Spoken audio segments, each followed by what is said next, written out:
Alright guys, BLM here, back with a new video, and in this video we're back with another history of video for Survivor US, where this is actually one I've been wanting to do for quite a while. Like recently I've been doing these very niche topics in Survivor history, things like confessional counts, I've done DVD covers, yet here we're going to be talking about the Survivor Hall of Fame, which is something I was actually surprised to realize, the fact that it seems like many of the more recent fans of Survivor don't even know what this is and didn't know this ever existed. Now, obviously, like any other Hall of Fame, it is a thing run to recognize some of the most iconic Survivor players of all time, much like the Hall of Fames that are done for different sports, or again, like the Rock and Roll Hall of Fame. Again, a similar thing for Survivor, where all this started back in 2010, being started by Gordon Holmes, who did a lot of the Survivor content for Xfinity at the time, a member of the press that would go on location, and a connection to producers. So eventually he made the decision to start a Hall of Fame, a way to recognize some of the most iconic players in the history of the show, with a new crop being added every year. And this did run for a few years, running from 2010 to 2016, with sadly disappearing after that. And this video is essentially going to be part one of a two-part series here revolving around the Hall of Fame, where in this video, obviously I'll run through the general concept of the Hall of Fame and later talk about the actual results that we did get between 2010 and 2016. But following this, I do want to make a second video based around speculation of who would have made the Hall of Fame if the Hall of Fame was still being made to this day, and running through every year since then and talk about who I think would be in consideration now. So you can expect that video in the somewhat near future. But with that, again, let's start by talking about the actual Hall of Fame itself. Again, it did start back in 2010 during the airing of Survivor Nicaragua, obviously after the landmark season that was Survivor Heroes versus Villains. The way this ends up working is that the entrants for every year are determined by a mixing of two different factors. 50% of the final score ends up coming from a fan vote, meaning that the general online community has 50% of the say in who gets voted in, while the other 50% comes from the Survivor Hall of Fame Executive Committee, comprising of Survivor producers and crew and Survivor press. Though later, as the years go on, former Hall of Fame inductees also are added to that group, to where again they amount for 50% of the final vote as well. To where mixing these two things ends up giving us the results that we get. And obviously, it's not a perfect system, but while I think it's a system that did its due and kind of making it feel like it still held the prestige of being this official Hall of Fame, including a lot of Survivor-related people to make these decisions, it also, again, allowed for fan community to also get their say. And again, I think mixing these two things does work, though obviously through that, again, obviously there's going to be some weird biases involved with the fan vote, but also there's going to be a lot of favoritism in the other side of the voting as well, where through that we got a lot of the Survivor alumni in particular essentially just voting for their friends, where we obviously get like Rob trying to vote in Amber, we get Russell Hantz voting for Boo and Stephanie Valencia, we get Parvati trying to vote in Eliza relatively early on, we get Ethan constantly voting for Lex, Tom, and Jenna, where again it very much just led to just this blatant favoritism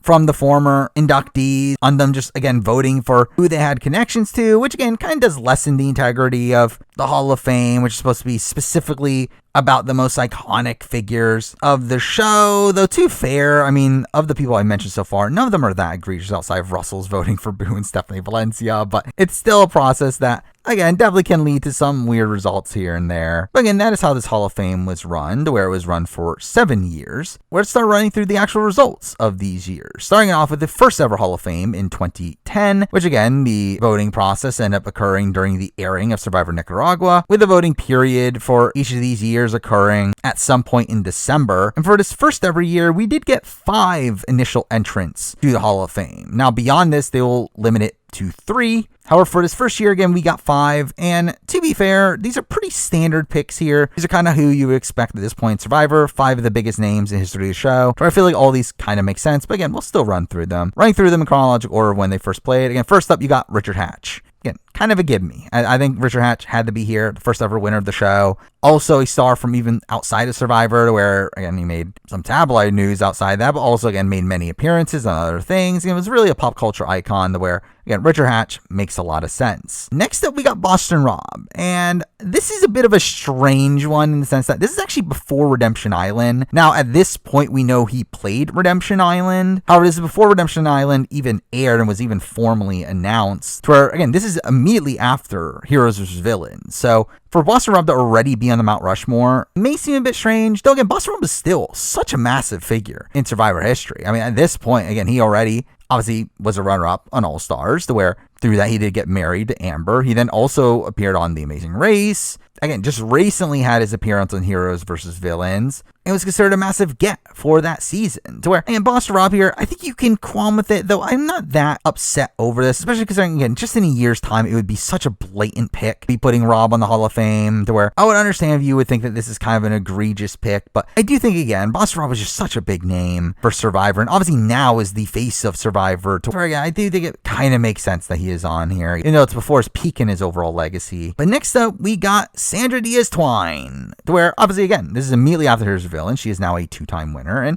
again, just from the notion that she is a 2-time winner, and also still a fantastic character in that, again, makes a lot of sense she's on the Hall of Fame. I think this one's pretty undeniable that she should be here, to where, while I do think, again, if this was before Heroes vs. Villains, this would have been a lot more questionable, again, considering the fact that she was the show's only 2-time winner at this point, again, makes a lot of sense. Next up, we got Parvati Shallow. Also, again, makes a lot of sense at this point. Was definitely one of the biggest names in Survivor at this point. Again, after Heroes vs. Villains. Had, again, a win in Micronesia, which was one of the most popular seasons, in a spot where the edit just overly hyped up Parvati, and just the concept of Black Widow Brigade was something that was entirely landed on Parvati's shoulders, even though, again, you can definitely qualm with how much credit she really deserves for that. She largely gets remembered for all of the Black Widow Brigades antics there, and then again comes back for Heroes vs. Villains and almost wins again. Gets to the very end, despite facing a lot of adversity, pulls off the double idol play, probably one of the biggest individual moves in Survivor history up to this point, to where, again, I think it's undeniable why Parvati is here. I think it makes a lot of sense. And the final person here, again, ready by the time in Nicaragua, we do have Russell Hands. And again, it makes sense. Obviously, this is during the peak of Russell's popularity. Again, he just won fan favorite 2 times in a row, had 2 appearances where he went to the end both times. He is about to play Redemption Island, again, playing Survivor for a 3rd time, where obviously that's kind of where his reputation starts to go a bit downhill. But still, at this point, again, this was the peak of Russell's popularity. It makes a lot of sense. And to be fair, again, he should be in the Hall of Fame. Again, he is an all-time great character, while also, again, being a massive game changer for Survivor. Again, introducing the concept of finding idols without a clue, while also playing in this very domineering way, and really like beating a lot of legends of the game along the way. Again, I think it makes a lot of sense that he would make the cut at this specific point. So again, overall, I think this is a pretty solid 5 people to be introduced first. Again, you could definitely qualm with, again, how recent Russell was introduced, and again, if Boston Rob's legacy was big enough at this point, though, again, I think overall these 5 make a lot of sense to me. But with that, we then move on a year to 2011, where again, at this point, South Pacific was airing, where we get 3 additions to the Hall of Fame, where again, interestingly, we're already at this spot where you do see a lot of like a bit more recency bias, with literally all 3 of the players being added to the Hall of Fame here being players that we've seen since Heroes vs. Villains at this point, where one of them is literally on the season that is currently airing at this time. But while I do think, again, these are still justified additions to the Hall of Fame, it does feel like we're in this spot where it does skew a bit more modern than you would think, where again, you would think that a lot of these really old school players will be added to the Hall of Fame,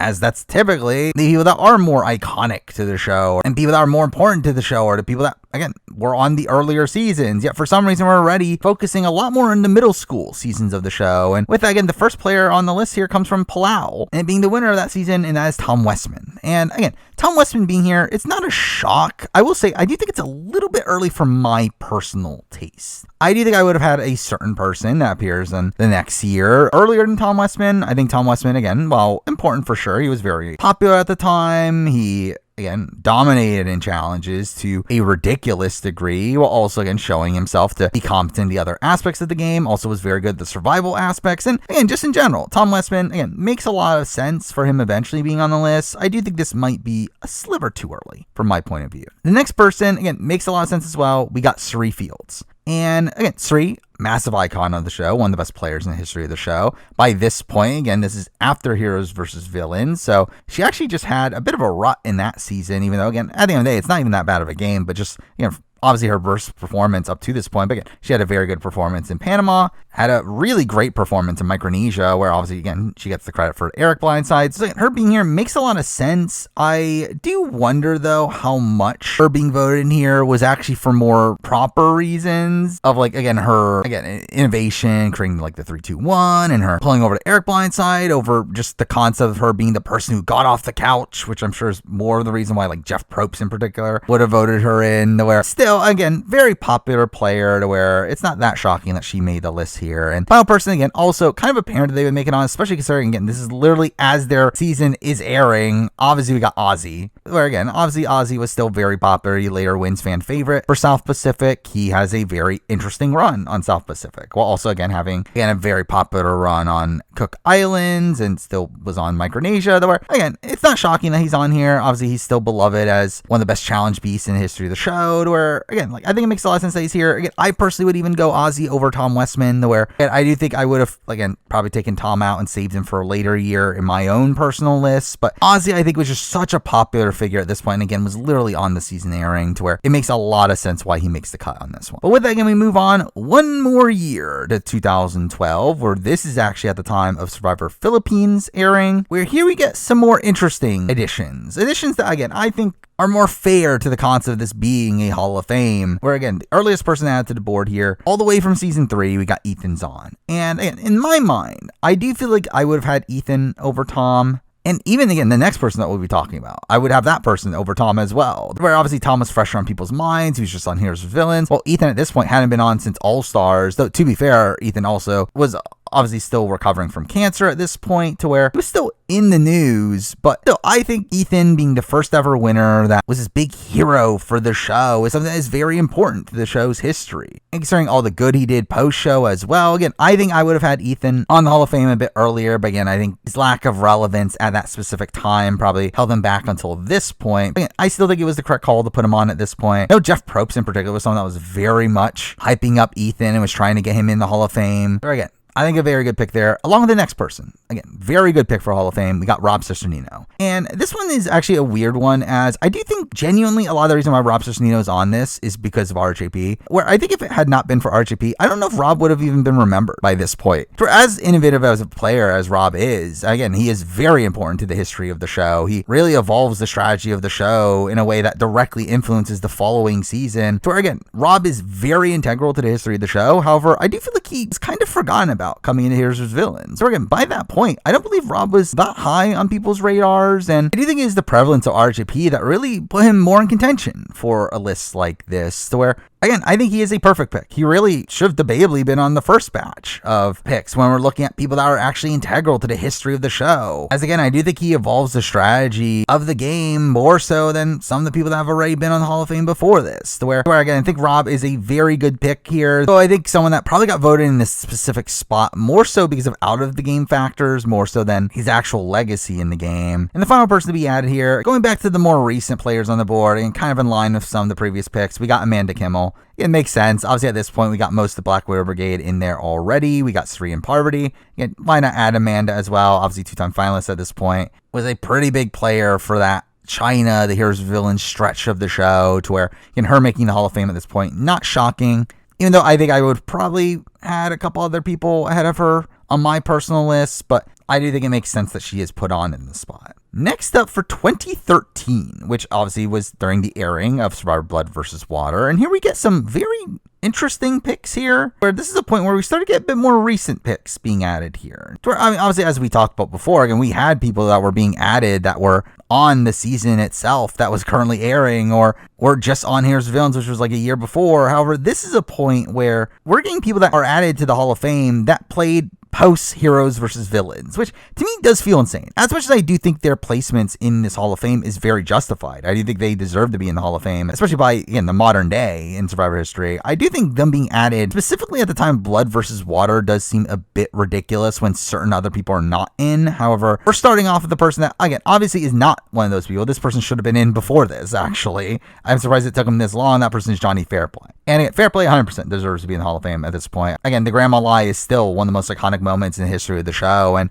really, I think actually Fair Play is kind of the opposite of Rob, where Rob was kind of benefited by recent events. I feel like Fair Play was probably someone that was harmed by more recent events, where I think had this been before Micronesia and Jeff just really trashing Fair Play for being a quitter, I think there's definitely a shot Fair Play is added earlier on, though I do think it is situations like that probably did drag him out a little bit at this point. And I will say something here as well, something I didn't notice until actually doing the research for this video, is that every year ends up having at least one female addition to the Hall of Fame. So I do wonder if that was kind of like a secret rule in the fact that there had to be one of each sex in the final inductees, as for literally every single year with 3 inductees has 2 men, 1 woman, where it does make you think if that was actually a rule to begin with, and maybe that did play a factor into Amanda getting voted in this specific spot. But again, Fair Play being added to the Hall of Fame was just kind of an inevitability. The next one is where we're getting to, again, kind of ridiculousness of this, where the next addition to the list is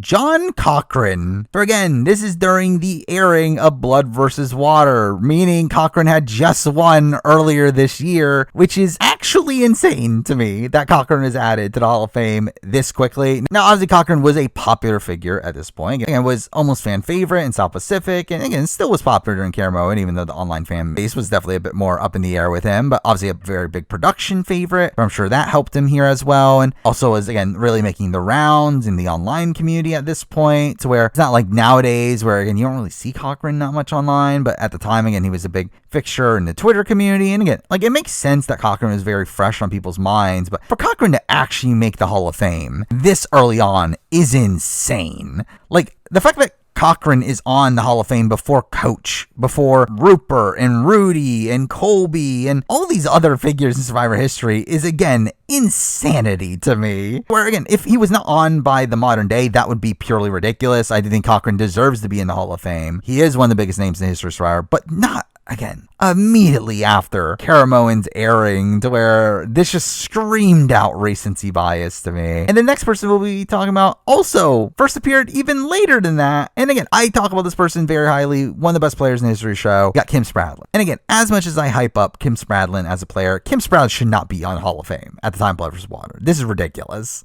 Again, nowadays, 100%, she should be on by now. She should not be on slightly over a year after her season aired. So again, there's just so many people that are bigger names that have not been added to the list yet, to where the fact that you're including Kim Spradlin in the Hall of Fame over, again, the likes of Jerry, the likes of Tina Wesson, the likes of Stephanie LaGrossa, the likes of so many other people is actually insane to me. So again, this very much screamed out as recency bias, even though, again, at this point, there already was talk about how, oh, Kim Spradlin's one of the best players of all time, one of the best winners of all time. And again, she did have a massive reputation, but again, I still do feel like this is kind of ridiculous from a Hall of Fame perspective. But with that, we then move on to 2014, which is a different year for the Hall of Fame. Now, again, this was at the time of Survivor San Juan del Sur. However, this is a point where, for some reason, they decided to shake up the Hall of Fame in a way that I personally did not like, to where instead of inducting players into the Hall of Fame, they decided to induct tribal councils. And again, I never really got this decision. It always felt like a strange thing to me, to where it just felt bizarre to be like taking away an entire year of Hall of Fame and having more players being added to the list, especially when, again, there were so many people you could have added to the Hall of Fame. And instead, just adding in tribals, which didn't feel like they needed a Hall of Fame to me, to where also they end up making this process like very strange as well. Again, shaking it up in the fact that the way this was decided is that the committee that, again, would typically be 50% of the overall vote instead nominated their 3 favorite tribals, to where that would result in 16 tribal councils making the final cuts, to where the ones that made the Hall of Fame were just straight up decided through a fan vote, which, again, why shake up the formula there also? Like, really in general, like, I just don't understand why they did this. So again, I personally did not like this decision, especially so early on in the Hall of Fame's potential lifespan, to where, again, there were just so many good people still deploying the Hall of Fame, to where, again, it felt like it's needless detour here. But the tribal councils that did get added here, again, were the right calls. I think all of them make sense here. Going through them in chronological order, we do have the final tribal council of Survivor Borneo. Now, I think there's maybe a bit of a debate in the fact that, like, should that even count? Should final tribal councils be included in this? But again, if you're going to include the final tribal council, I mean, this one has to be there. I mean, the Snakes and Rats speech is still one of the most iconic moments of the show, and mixing out the fact that this also determines the first ever winner of the show. Again, I think it makes a lot of sense that this one is here. After that, we also got The Eric Blindside from Survivor Micronesia, again, also makes a lot of sense. Where obviously this was one of the most iconic moments of the show at this point, to where, while it might not be the most important moment in the history of the show, I do think it is one of the most iconic moments in the history of the show, to where having this highlighted in the Hall of Fame also makes sense, along with the final entry, and that being the merged tribal from Survivor Heroes Villains, the double idol play from Parvati. Once again, makes a lot of sense. Still to that day was considered one of the biggest moves in the history of the show. It was really this massive climax for Heroes vs. Villains, one of the most popular seasons, where again, I think it makes a lot of sense that these were chosen. Though, again, at the end of the day, I still don't like the notion of having this Hall of Fame for these tribal councils. Where again, after this year, they end up going back to just picking 3 players every year. And again, when we actually go through projections of what would have happened for future years, I'll solely be talking about players and not tribal councils. But with that, we then move on to 2015, where this occurred during the airing of Survivor Cambodia, where I think we get some pretty good choices here. Again, I think these are kind of back on the right track after a very strange 2013 and also, again, a non-existent 2014 of players getting introduced, to where first up on the board, we got Rudy. And again, Rudy, as much as like his stuff has maybe not aged the greatest, I do think Rudy is still one of the most iconic players of the show, was so popular back in the day. Again, clearly a fan favorite from Survivor Borneo, and was just such an obvious person to bring back for All-Stars, despite the fact that it clearly wasn't going to go well. Where again, Rudy, such an icon of the show, makes a lot of sense that he was added here. Again, probably should have been added over Cochran. Other person, also big lock, probably should have been on over Amanda, in my opinion, also over Kim. You got Jerry Manthe. I mean, Jerry Manthe should have been on already. The fact that it took this long is kind of egregious, but again, happy she at least made it on before the actual Hall of Fame ended. Again, the first ever villainess for the show, first ever Black Widow. Again, it makes a lot of sense for her to be on there, especially considering how much her fame translated beyond Survivor. The final person to be added here, again, also probably should have been added over to likes of Cochran. It's actually insane that Cochran is on the Hall of Fame before this person. That person is Coach. And again, makes a lot of sense. Again, by this point, and Coach last played 4 years ago. So again, there's a decent amount of time in between this and his last appearance. Also, a good chunk of years since his first appearance, where again, Coach is still one of the greatest characters in the history of the show. And to see that finally be recognized here and him being added to the Hall of Fame, again, makes a lot of sense. Though, again, I think it's still kind of funny that the likes of Cochran and Kim Spradlin made on before him. But with that, we then move on to the final year of the Hall of Fame, 2016, which again was during the airing of Survivor Millennials vs. Gen X, to where we have another pretty inspired grouping of people. Though, again, you could definitely raise question marks about one person in particular. Though the earliest person added to the Hall of Fame here ends up being Tina Wesson, again, the first ever female winner. Also one that there's a little bit of recency bias in the fact that she did come back to play Blood vs. Water, which, I'm too fair, was 3 years ago at this point, so I guess it's not super recent, but still, at least, again, some of that appeared a little bit more recently, but still, I do think Tina being here makes a lot of sense, even though the fact that a certain other person from Australia did not make the cut before the end of the Hall of Fame is kind of ridiculous. But after Tina, we then got Rupert. Rupert makes a lot of sense. Again, Rupert actually waiting this long is actually kind of egregious to me, where I think Rupert probably should have been that first batch. Really, I would say probably even like Rupert over Boston Rob in the initial Hall of Fame. Like, again, it's kind of ridiculous that Rupert almost doesn't make the Hall of Fame by the end of it, to where, again, even the likes of, again, Tom Westman making it over Rupert is kind of egregious to me, to where I don't understand why Rupert ended up waiting this long. And to be fair, again, like, numerous people were voting Rupert from the committee up to this point, to where it just felt like he like barely missed out on it every single time. But still, for him to finally make the cut here, again, makes a lot of sense. And the final addition here is probably the more questionable one, the fact that this person is so recent, to where, again, this is now a 3-time player, and this is actually before this person's second time.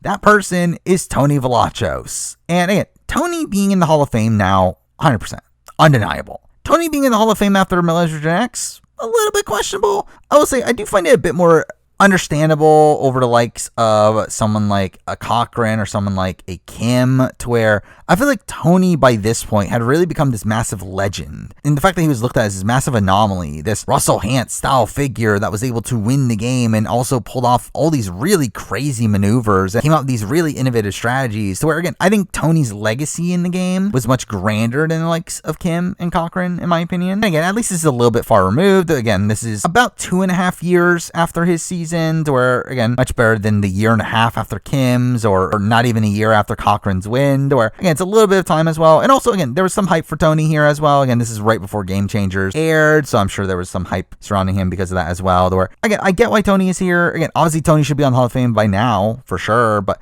I do think right here at the time of Illustrator X might be a bit overkill, especially considering a couple other people that never made the Hall of Fame, as we'll later talk about. But again, for Tony being the most recent person on the Hall of Fame, it does make sense, but again, it came at the cost of certain other people that should have been locks. But again, that is the entirety of the Hall of Fame, where, again, after 2016, it ceased to exist. Where I don't know if there is like a super solid answer on why exactly that's the case. I just don't know if Xfinity wasn't interested in continuing on with this. I don't know if it was just like too much work for the people involved to be continuing on with this. Again, I don't know the actual proper answer yet. I do assume it was on Xfinity's end, as of right now, I believe they've stopped coverage of Survivor, and I would not be shocked if this was just something that needed to go eventually, which, again, I do think is a shame. But overall, with the Hall of Fame, I thought it was a cool thing to happen back in the day. I thought it was a cool thing to follow and see who is making it on and what specific point, and really being this way to just, again, further celebrate the history of Survivor. And again, it was very disappointing to see it eventually disappear. And to that end, as I mentioned earlier, again, I will be making a sequel video to this video where I will be running through every year since the Hall of Fame ended, obviously 2017 and up, time who I think would have made the Hall of Fame in that time period. So you can stay tuned for that at some point down the road. And obviously beyond that, I do still want to continue these history of videos about very niche topics, as, again, I do have fun making these. So I don't know what exactly is next, but you can expect some sort of video like this at some point. So stay tuned for that. But for now, those are my thoughts on the Survivor Hall of Fame. Thank you for watching.